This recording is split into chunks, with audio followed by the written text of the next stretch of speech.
సిద్దిపేట కాంగ్రెస్ అభిమానులకు మెదక్ టైగర్, ఇది అందరూ చెప్పుకునే టైగర్ కాదు, నిజమైన టైగర్, జనం మధ్య నుండే టైగర్, జనం కోసం బతికే టైగర్. అప్పుడెప్పుడు శ్రీరాముడు తండ్రి కోసం అడిగిపోవడం చూసిన, కానీ ఇప్పుడు మైనంపల్లి అన్న కొడుకు కోసం తన జీవితాన్ని పణంగా పెట్టి మెదక్ జిల్లాలో నేనున్నా కొడుకులారా రండి తొడగొట్టిన సింహం మైనంపల్లి హనుమంతరావు. నేను చాలా మంది హీరోలతో సినిమా తీశా, ఆ హీరోలకి ఏమాత్రం తగ్గని రియల్ హీరో మైనంపల్లి. ఒక నీతివంతుడు, ఒక నిజాయితీ పరుడు. ఆయన ముఖం మీరు దగ్గర నుంచి చూడండి, ఏడుకొండ వెంకటేశ్వర స్వామి చూసినట్టు అనిపిస్తుంది. ఆయన ముక్కు చూడండి, పొద్దు నేను అబ్జర్వ్ చేసిన, ఆయన వెనుక నడుస్తుంటే వెంకటేశ్వర స్వామి పాడి అయినది. ఆయన అన్నం పెట్టే తీరు గాని, ఆయన మాట్లాడే తీరు గాని, ఆయనకున్న రోషం గాని, ఆయనకున్న పొగరు గాని, ఆయనకున్న మరింత తత్వం గాని ఛాలెంజ్ చేసిండు. కొడుకా సిద్దిపేట వస్తాను నేను అంత చూస్తాను, అదే చేసింది. ఇలా ఆయన అంటే నోట్ల నుంచి మాట మాట్లాడు, బయటకు మాట వస్తే ఆయనకి ఇవ్వడు. మాట వచ్చింది నేను అంత చూస్తానని మొదలు పెట్టింది. ఇలా ఈ రోజు యుద్ధం స్టార్ట్ చేసిండు. యుద్ధం ఎప్పుడు కలుగుతుందో నాకు తెలియదు, కానీ ప్రత్యర్థుల్ని బోరు చేస్తాడు.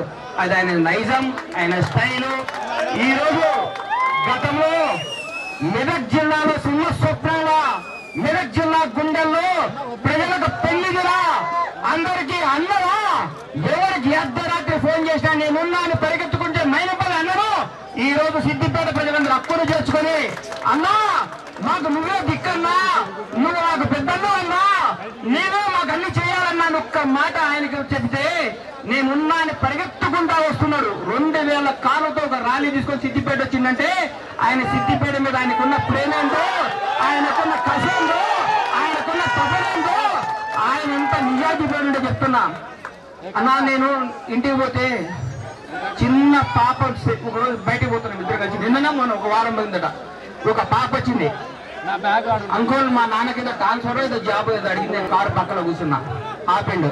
ఆమె బిడ్డ అని ఆ ఆఫీసర్ ఫోన్ చేసి, సార్ చిన్న పాపకు జాబ్ ఇవ్వండి అని ఆ పిల్లతో ఆయనతో మాట్లాడిచి ఇలా అసిస్టెంట్కి పిలిచి, అరే పాపను లోపల తీసుకుపోయి బిస్కెట్ ప్యాకెట్ ఇచ్చి కూల్ డ్రింక్ ఇచ్చి పంపించారు. నేను బయటకు వచ్చిండు. నేను అనుకున్నా, అరే మైనంపల్లి అన్నంటే దేవుడు గుడికి కాదురా, ఈయన గుడికి రావడం రోజు అనుకున్నా. దేవుడు నేను ఈ రోజు మైనంపల్లిలో చాలా మంది అరే అమ్మ పెద్ద పొగరబోతురా, పెద్ద రౌడీ లాగుంటాడు రాజు, రకరకాల స్టోరీ లేదు.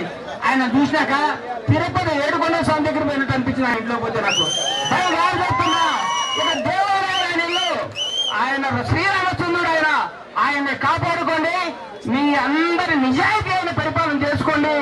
ఈ రోజు తెలంగాణ రాష్ట్రంలో రియల్ హీరో ఒక రేవంత్ రెడ్డి తర్వాత, రేవంత్ రెడ్డి నాయకత్వంలో, రేవంత్ రెడ్డి పరిపాలనలో, ఆయన అడుగుబాటులో పొగరున్న మనిషి, పొరపాటును కూడా తప్పుయాడు. ఎవరైనా ముక్కు సూటున్నాడు ఎప్పుడు తప్పుయాడు, నవ్వుతూ ఉంటారు చూడండి. వాళ్ళు వేస్తారు తెప్ప, మీరు అన్న బాగున్నావే, ఏం కావాలి అట్లానా అక్క చేయండి అక్క అంటారు, ఆడే కత్తితో పొడిచేది. స్ట్రేట్ ఫార్వర్డ్ గా మాట్లాడే దమ్మున్న నాయకుడు మైనంపల్లి, నన్ను కాపాడుకోండి. మైనంపల్లి మెదక్ జిల్లా గడ్డను గడగడ వాడిస్తాడు. మెదక్ జిల్లాకు ఏకైక మెదక్ జిల్లా ఈ సిద్దిపేటను ఉత్సవోపిస్తాడు. సిద్దిపేట ప్రత్యేకలు ఉంటాడు. సరిగుండండి, డైపర్లు కొనుక్కోవాలి, అందరుగా మెడికల్ షాప్ లో డైపర్లు కొనుక్కోవాలి, డైపర్లు పెట్టుకొని మీటింగ్లు పోవాలి. అది మైనంపల్లి హనుమంతరావు. ఇలాంటి సింహ స్వప్నాన్ని, ఇలాంటి సింహాన్ని, ఇలాంటి టైగర్ ని, జనం చెప్పుకున్న టైగర్ కాదు, టైగర్ బయటికి రానిది, జనంలోనే ఉంటాడు. టైగర్ ఎప్పుడు బయటకు ఎందుకు వస్తుంది? టైగర్ ఎప్పుడన్నా ఇంటికి పోతాడు. ఆయన 24 గంటలు జనంలో ఉండేవాడు రిజల్ట్ టైగర్. ఈ హనుమంతరావు లాంటి వాడు స్నేహితుడు కావటం, మా అన్న కావటం మనందరూ అదృష్టం అని చెప్తూ ఈ అవకాశం ఇచ్చిన హనుమంతన్నకు హృదయపూర్వక ధన్యవాదాలు తెలియజేసుకుంటూ జై కాంగ్రెస్.